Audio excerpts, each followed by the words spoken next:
guys, what's up? It's Hope, and today is Monday, September 19th, 2016, and I'm here to bring you another weekly update. Last week was my first week on the ketogenic diet, and this is actually week 2, so I'm just going to give you an update about how I'm feeling, how last week was, and what I'm expecting for this week, some changes I'm going to make, and just overall how I'm doing. So I'm just going to jump into the numbers. My highest weight ever recorded was 330 pounds. I had vertical sleeve gastrectomy surgery on July 1st, 2013, and the lowest weight I ever seen was 180. And so I did have some regain, and so I'm currently trying to get that regain off. And so last week I came to you at 219, which was a 5-pound loss from my highest weight of regain. And so with that big of a loss, I wasn't really expecting a whole lot of change this week, because I figured my body is still adjusting to just this way of eating and just trying to figure out what's going on. I've made a lot of changes to my diet, and so I figured there'd be a little bit of transition. And so this week when I weighed this morning, I was 118, I wish. Not really. But I was 218. So that was a 1-pound loss from last week, which, like I said, I'm super excited about. I didn't expect there to be a whole lot of change from last week, since there was such a huge loss last week. And so I'll take it. I'm excited about it. At least the scale is going down. And so, but I feel great. I feel super focused. I haven't had really any cravings. I'm still feeling really good. Last week I talked a little bit about counting your calories and how the ketogenic diet, you don't really have to count your calories, but you do have to keep a close eye on them. And so this week I felt like I did a whole lot of just overeating, which was different.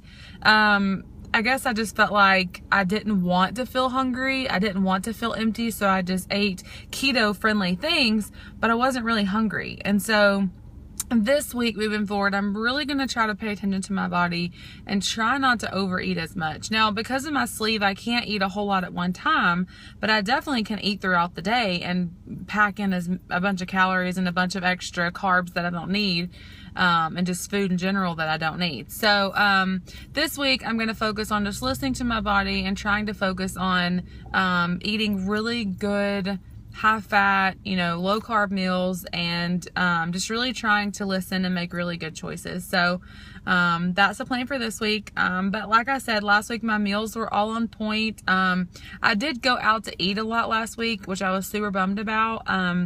But even when I went out to eat, I made really good choices. The thing about going out to eat is you don't really know how they're preparing the food, or even though it's in my fitness pal, it says one thing, but you really honestly don't know. And so that's another goal I'm going to have for this week. I'm going to try to eat out as least as possible. I did some meal prepping last night for the week. I'm actually only working Monday, Tuesday, Wednesday this week because mine and Andy's anniversary is Thursday. And so I'll be out of the office Thursday and Friday because we're going out of town.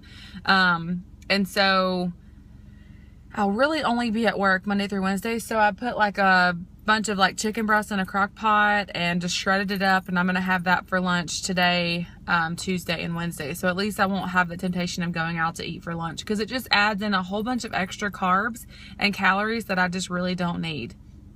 That's something I was really, really confused about, because you can pick a really good, high fat, really good protein based meal, and then you log into my fitness pal and it's way off, and I don't know. So I know my fitness pal isn't always accurate. Another thing, it doesn't track net carbs, and so you really have to pay attention to your dietary fiber and your sugar alcohols when tracking your carbs on my fitness pal.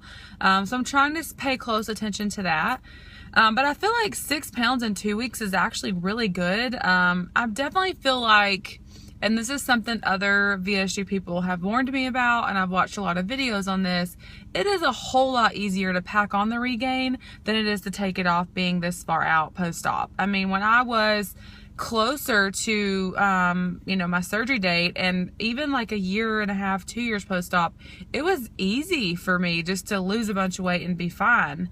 But not now. You really have to work on it. And so that's some advice I can give to anybody out there who's looking for just advice or just some input on being this far out weight loss surgery. It is definitely not a quick fix. You really have to if you do have regain, you really have to work hard on getting it off. It's not just going to come off magically, especially if you're further post-op. You really have to work for it. You have to track your diet, and you have to follow the plan, whatever plan that might be, whether it's high protein, low carb, or high fat, low carb, whatever the case may be, tracking your calories or whatever, and then exercising. You really have to try. So, I don't know, that's just a little bit of advice out there for anyone who's contemplating weight loss surgery or just losing weight in general. You just really have to try. You have to want it. You have to make sure it's a priority. That's something that Andy and I struggle with, because he would much rather just kind of eat whatever and track it in his head, when at the end of the day, it could easily add up to be a lot of carbs and a lot of calories. And when I'm religious about tracking it in MyFitnessPal. Like, as soon as as soon as we get to a restaurant, or as soon as I'm trying to figure out what I'm going to have for dinner, I will literally look in MyFitnessPal and try and like calculate it before I even eat anything. So that way I have a really good idea of what the breakdown is going to look like, because I want to make sure I'm staying in range. And it's just really important to me. It's a priority. And so even though it takes time and energy to track my food, MyFitnessPal, it's important to me. And so I'm making it a priority. And so moving forward, that's another goal I have, is to continue tracking my food in MyFitnessPal, tracking my macros, and making sure the percentage is broken down like it needs to be. All last week, I kept my carbs pretty much between 20 and 30 grams.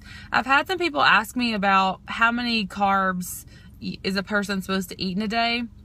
And a lot of the keto websites talk about doing a calculation based on your body fat and your weight and your height and all that. And it'll tell you like how many grams of carbs you're supposed to have per day to stay in ketosis for your specific body weight and body fat and all of that. It's really interesting. I've read a lot of different posts on Facebook that talk about staying under 20 grams. And so a lot of the websites say that there's like a specific calculation you do. And so mine says as long as they're under 30 grams, then I'm fine.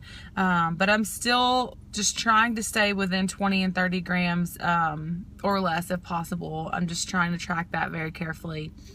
But I'm still feeling okay. I still feel great. I feel like I said, I feel like 6 pounds in 2 weeks is really good. Just trying to continue to move forward. I am kind of worried about this Thursday and Friday, because like I said, Andy and I are going out of town for our anniversary.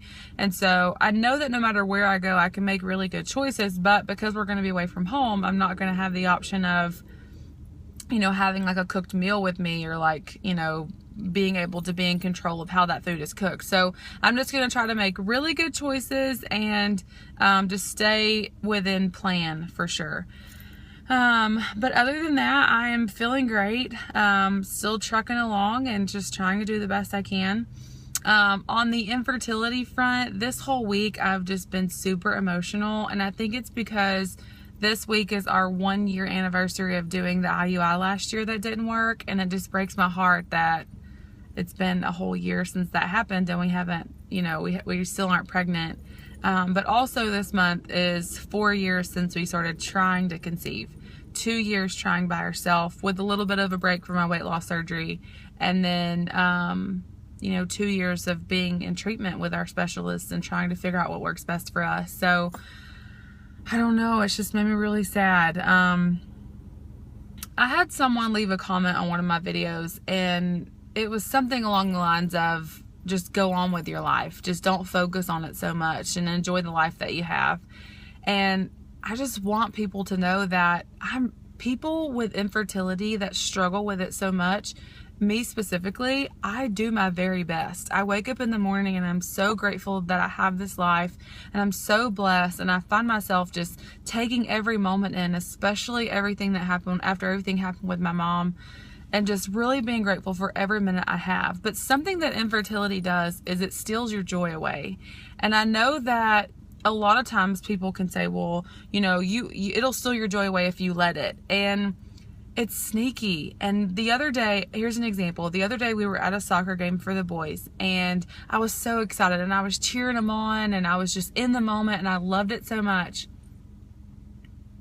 But I looked over, and one of the boys wasn't playing, and Andy's ex-wife has kids from her second marriage, and so I seen our oldest boy, he was holding his little sister, and just hit me out of nowhere. And thank God I had sunglasses on. I was just hysterically crying. And it was one of those moments where I was so angry because I was like, gosh, like, why can't I just be in this moment and love it and be grateful? And it just like tugged at my heart so much that I just broke down crying. And it was one of those things where I was just, I want that so bad for us. Like, I want whenever they come to our house that they have a little sister or a little brother to play with, you know? And I think that's just something people just don't understand if you've never been through infertility before. Like, it's not something you want to control your life. It's not something that you want to think about all the time. It's not something that you are excited about when it makes you angry or sad or cry at a soccer game where you're just sitting there trying to enjoy it and out of nowhere you're a hot mess.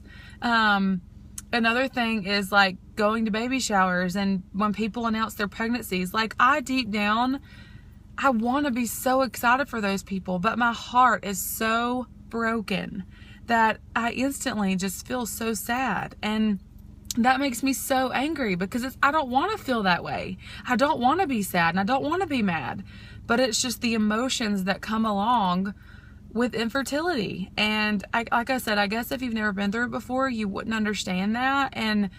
But I'm doing the very best I can. Like, we do so much with the boys and we are in the moment with them. And I'm so grateful for this life. And it's not like us praying for a baby and us hoping to grow our family makes me less grateful for the life that I've been given. I'm so grateful.